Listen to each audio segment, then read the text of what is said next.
So this week's Comics Haul, 10 comics this time, so it's quite a big pull list. So I'll just go through them as quickly as possible, just give you my marks out of 10 and what I thought about them. I might show some artwork because I've not got them in the bags yet. So first up, it's one of those facsimile ones. I've always wanted to get a facsimile, I've never had one before. So I thought I'd go for a classic one, Green Lantern Green Arrow 87. That's the first appearance of John Stewart. So this was at the height, the early 70s, 71 I think this was. This was at the height of the Denny O'Neil and Neil Adams run, when they addressed the current political affairs of America. So like prevalent racism, the war in Vietnam, drug abuse and things like that. There was the very famous issue of Speedy.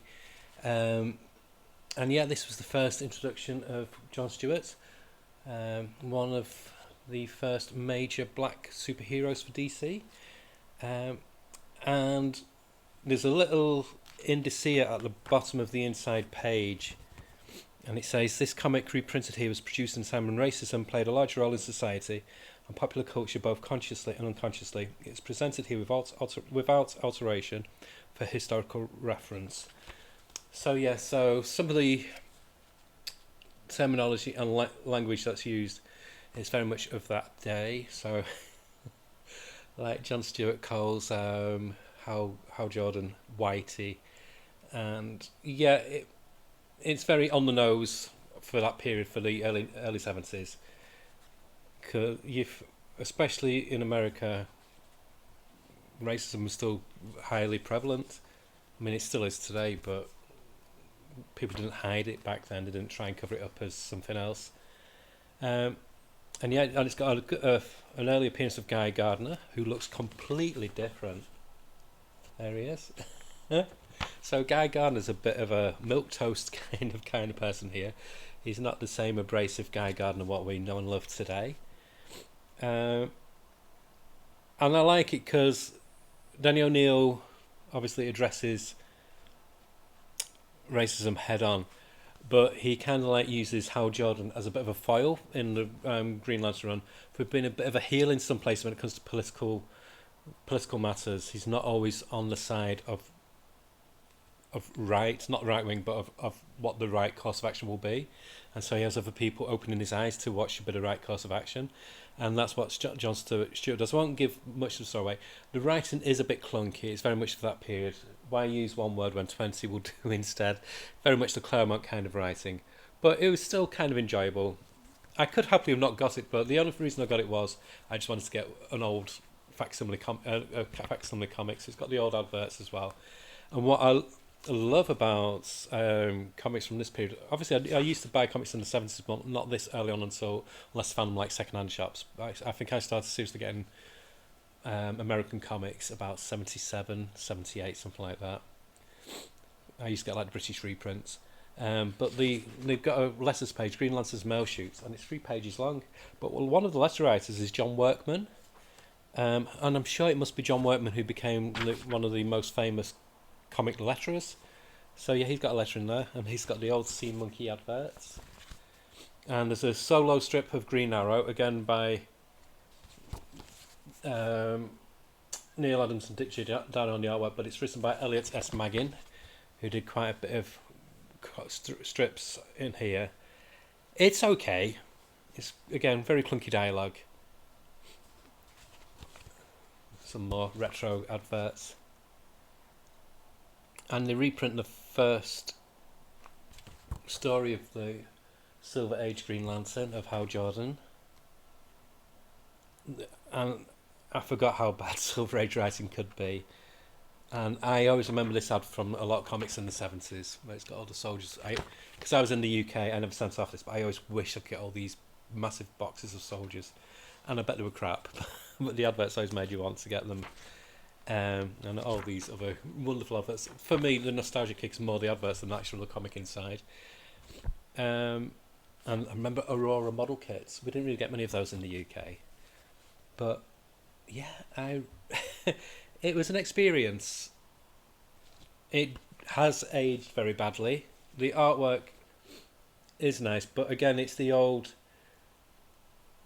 style of colouring, but at least they've done it on the print comic, old style comic paper, so it doesn't look garish. I hate, that's why I don't, another thing why I don't buy a lot of omnibuses what reprint classic comics, because old classic artwork looks awful on shiny high quality paper. It needs to be reprinted on this style of paper, on a duller paper. So I'm not going to give this a mark because this is more of a nostalgia kick, but if you've never tried a facsimile comic, I do recommend trying some, especially some from the 70s and 80s, just for the whole feel of getting a comic in newsprint. I think DC do them better than Marvel do. Plus, Marvel charge $4.95, $4.99 for this is $4.99, but it's a very thick one. It's 48 pages, but normally DC's are about $3.99 if it's a standard comic. But yeah, if you've never tried one, do try one. There's loads of like Batman ones. They've done quite a few of the mini series. I think they're doing Crisis very soon as well. And I think Marvel's done quite a lot of more X-Men, and they're doing Secret Wars and things like that. But yeah, it's like a historical item. I'm pleased I got it. So yeah, quite happy with that. But like I said, I'm not going to mark it because it's not. It was more of a gimmick kind of thing. So I got issue 6. So onto the regular pull list. Got issue 6 of Daniel Warren Johnson's Transformers. Love that cover. Just show you the splash page because I think everybody on the mum is buying this comic anyway, so I don't really need to elaborate much on it. But that splash page is dynamic. It's a well written comic. The artwork is just breathtaking. It's so beautiful. And it says to be continued, but it kind of like closes the this is like book 1. Daniel Warren Johnson staying on with the writing, but Jorge Corona's coming on as the artist. He's done quite a few. He did Middle West, I think, and another strip with I've forgotten who the writer is. It's that one who does a lot of covers, but I forgot his name. But I'm not going to carry on. This is my final issue of anything to do with the Energon universe. It's not for me. I purely got this because I'm a big Daniel Warren Johnson fan. When it comes to his artworks, I thought, yeah, I'll get this. And I just can't connect to the Transformers universe. It's a really well written comic, fantastically written, but when Transformers came out originally, I was about 15, I think, something like that. So it was nothing that I'd moved on from toys. I got into role playing games and other things, videos, and just doing things. Toys were just a thing. I didn't watch cartoons. The only cartoons I watched were like anime and stuff like that. So yeah, it's something that always passed me by. Same with G.I. Joe. Never held an interest. So the Energon universe, I've tried it. I can tell it's a quality. They're really respecting it, and they're doing some really high quality comics. But yeah, I've just not got that connection. So I feel like I'm a stranger looking in. But I'm pleased I got this because it's got beautiful, beautiful artwork by Daniel Warren Johnson. But this is where I stop because I'm not too fussed about the story, to be honest. But if you're a Transformers fan, this will be ticking all the boxes. And if you're a Transformers fan, you'd give this a 10 out of 10. For me, I'd give it an 8.5 out of 10. But I'm glad I stuck with it for the 6 issues. It's another one for my Daniel Warren Johnson collection. But that's why I finished my Energon universe. And next up, we've got Batman and Robin, number 7. This is an artist who's very divisive. Some people hate him, some people love him. I love him. He's got a very modern sensibility. Does very. You can tell who it is. You can tell it's Simone Di Maio straight away as soon as you look at his art style. He's one Did We Always Find Them When They're Dead with Al Ewing for Boom. And yeah, I really enjoy this comic. It's a very much more of a light-hearted Batman and Robin comic. It reminds me very much of Alan Davis and Mike W. Barr's run back in the 80s. It's got that same kind of wholesome feel, and it's a nice lighter tone to the other 2 Batman titles that are currently running. And yeah, I love the layouts, and they bring in a character who was in the Robin series, what Joshua Williamson wrote, and she's kind of like Robin's girlfriend, and I like how they show that Batman's not your typical kind of father, because he's like much more lenient. Says, okay, yeah, you can go off adventuring, just be careful and watch out for yourselves. And I must admit, I do love that image of Batman just there. But yeah, I'm really enjoying this comic. It's like the Superman comic by Joshua Williamson.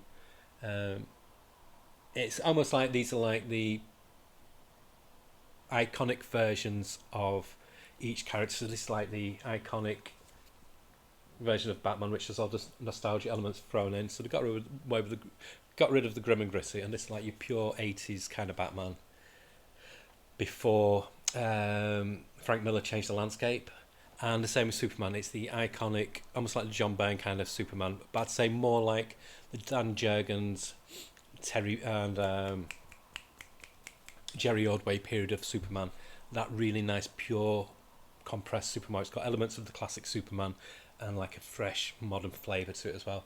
So yeah, I'm really pleased with this. It is $4.99. You get 24 pages, but even so, I think you should get 28 for $4.99, or at least. But I'm going to carry on with it. My new way of budgeting is stick with what I enjoy. Forget about the price, because I'm lucky because I've got a comic shop now where I get a 15% discount, so it kind of like soaks up some of the impacts of getting a $4.99 comic. So yeah, I give this 8 out of 10. So yeah, still enjoying this. And next up, Ultimate Black Panther #2. I find the art in this issue seems to be a bit, I don't know, it just feels a bit different to the last one. Maybe the colouring, it feels very muddy in the colouring.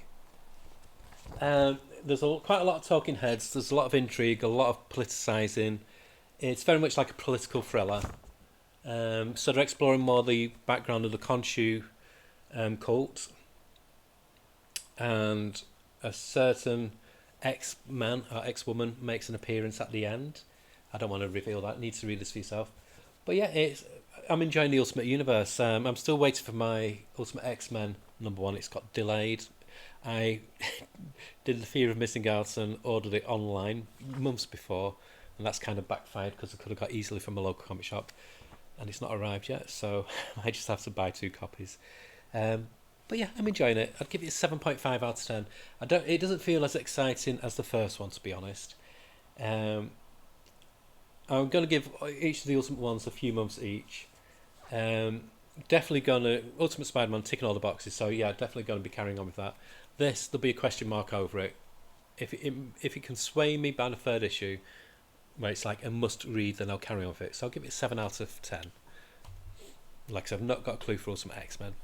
And next up we have Action Comics 1063, Backward Metropolis. So this is the Bizarro one, written by Jason Aaron, with art by what's the artist called? One second. This is what I hate about modern comics now. Back in the day, I'm showing me age. Back in the day, they used to have. Oh, they're doing this. So it's just me being old and not using my eyes. So they do have the credits on the front. So the cover artist is John Sims. I think he did Batman Incorporated. So the artwork's beautiful, and you get 30 pages of story. So $4.99, I don't mind it, but you get a lot of pages. So this is the final part of the Bizarro world. So like I said in the last one, for the last part 2 of this, it feels very much like I Am Legend, the Superman version. So everybody's got infected by Bizarro apart from Superman, and he's got infected this time, but he's fighting it. And because everybody else becomes the reverse of who they are, Joker becomes a reverse Joker, so he becomes sane. So he's the only one who can really help Superman fight this infection. And that's what it is. So a lot of it just is going on, this battle is going on in... Pardon me. A lot of this is just going on in Superman's head. But it's a fun read. I feel like it needed another issue, to be honest. But I did enjoy it still. I'll give it an 8 out of 10. So next month it's that big Brainiac crossover. So Joshua Williamson, I think, is on this. And I do hope that they do give Jason O some more Superman or another DC title, because I think he's got a lot to offer the DC universe. So yeah, 8 out of 10. It was satisfying.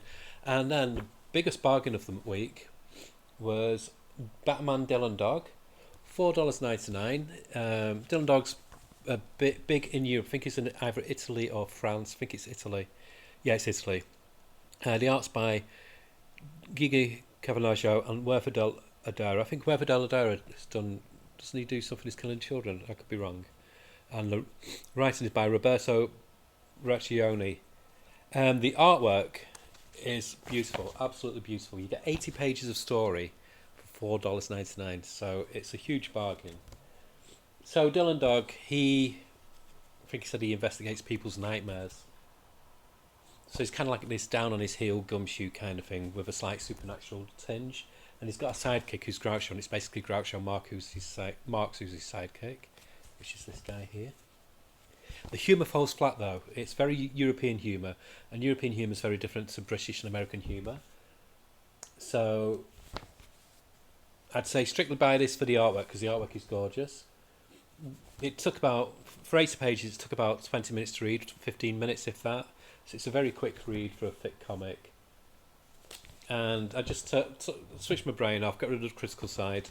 Artwork, I'd give the story 9 out of 10, because the artwork is beautiful and the colouring's beautiful. Story, 5 out of 10. So round it off, 7 out of 10. I think it's going to be 3 issues, but $4.99 is chunky. Like I said, you get 80 pages of story. That's, when you take away the ads, it's 80 pages. I think there's about another 2 issues. Will I carry on? I don't know. I'll have a look at the issue before buying it and decide. And then finally, for this comic, it's the final issue number 6 of Wesley Dodds the Sandman. Breathtaking finale. Great cover by Riley Rossmo. Riley Rossmo has really upped his game with his comic. With this comic, he's found his sweet spot. I think he is so suited to period comics. His art style really does suit a noir, detective kind of comic, and the layouts are just a joy to read. And Robert Van Dessy, he's nailed Wesley Dodds' voice, because Wesley Dodds is a pacifist, but he's still a man of action, but he'd rather use peace if he can.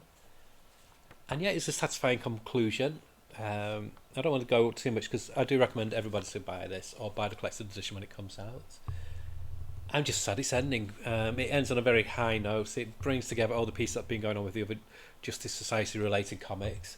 And yeah, you finish it with a smile on your face, wishing there'd be a number 7. So DC, please do a volume 2. And yeah, 9 out of 10. Perfect miniseries. And then, again, another DC book, Outsiders number 5. By the regular team of Lansing, Kelly and Carey on artwork. Artwork is beautiful. I love the artwork. But again, it's $4.99. It's 24 pages. Will I carry on? Yes, I will, because there's just something about it that keeps me pulling me back from issue to issue. It is very much the spiritual successor of Planetary, and each issue is one and done, and then it says to be continued. So there's just a very minor thread that's running through, and it does elaborate a bit more on the drummer. I love the drummer. She's my favourite character. And the artwork is stunning. But I think this is the weakest issue they've had so far. Just part of it doesn't work. It seems to be relying more on hippie, piffy speech patterns and not enough on plot for this issue. So for that, I would give it a 7 out of 10, 6.5, 7 out of 10. But I think this is just a blip, and I think it'll go back up on the next issue. But again, $4.99. So if you're trying to budget, I wouldn't recommend it. And then another $4.99 comic, but it's worth it because it's a beautiful, gorgeous package, even with the back. I wanted to get the Bilquist cover, but they'd sold out, so I had to get a not variant. So I'm not a big variant fan, but I can't complain with the variant that I got. So I got the Tula Latte one, which is still a beautiful cover. So the artwork is just breathtaking. It's not a quick read. It is Tom King, so it's very text heavy. But it kind of works. He's kind of like pruned away some of his over verbiage, what he used on Supergirl.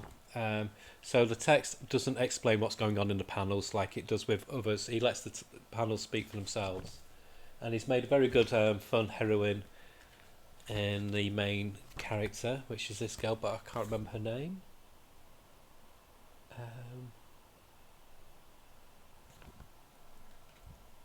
But anyway, she comes into this inheritance. Her dad was a struggling writer, I think. Never got anywhere, but her grandfather was really successful, and he made millions and millions and millions. This is set like in the 1930s. Millions and millions and millions through this character. It's a bit like Edgar Rice Burroughs kind of writer, so a pulpy writer. So she moves into his house once her dad dies. It's this huge estate, which I showed you the... So very much like kind of like a Brideshead Revisited kind of house. And so it starts off this guy interviewing this old lady who was her, not her maid, but like her mentor, her chaperone, to make sure that she was, you know, that she stayed, there was somebody there to be like a mother figure to her. But she's a really troubled young girl, basically an out and out alcoholic. She can only sleep if she gets drunk. And then she sees she can't sleep at night, so she moves into her chaperone's bed, just to help her sleep. But there's things going on in the grounds that disturb her at night, and then these things, we find out what they are, and then there's a really good reveal at the end. And so the worlds of her granddad's sword and sorcery, high fantasy kind of series, what he writes, blend with this world of 1930s America. And yeah, it's so satisfying, very satisfying read. Yeah, 9 out of 10. I put this on my pull list. I just pick this off shelf to see if I'd like it, and I do, so I'm going to carry on. So yeah, I do recommend Helen of Windhorn, and I can't wait for the next Dark Horse comic, which is Ram V's Dawn Runners, which looks like another hit for Dark Horse. Dark Horse are doing the Lord's work at the moment. And last but definitely not least, it's issue number 4. This, I can't believe we're on issue 4 already. This is coming out very, very quickly. So this is number 4 of Avengers Twilight. So 4 was revealed on the final last 2 pages of the last issue, and he has a very big part in this issue. So all the masks are off, quite literally. The big bad is revealed. I know other people have said who it is, but I don't want to go too much into it, because you need to read this. It is such fun.